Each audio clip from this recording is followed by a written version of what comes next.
In this video, we're going to show you how the Sugar Cell modules work together to close deals. We'll start with the lead record, which just is a prospect or potential customer.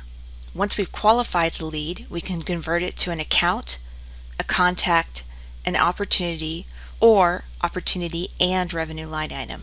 Business centers represent your company's centers of operation. Each business center has a time zone, operating hours, and holidays so that the concept called business hours can be leveraged in Sugar BPM, the workflow tool.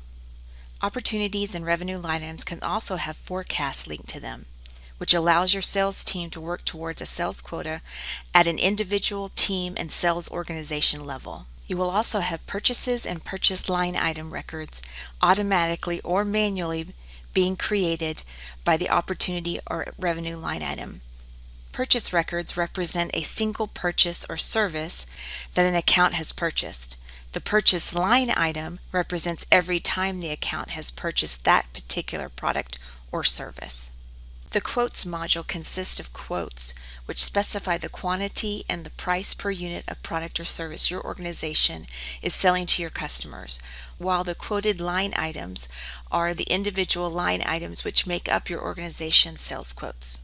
Documents give your sales users a way to access and update company-specific files. They can range from internal policies to customer distributed content. The contracts module consists of individual business agreements your organization has with vendors, customers, and associations. Activities can be linked to any of these other records. They are calls, meetings, notes, tasks, and emails. Reports can gather data from any of these modules to generate vital information for your organization.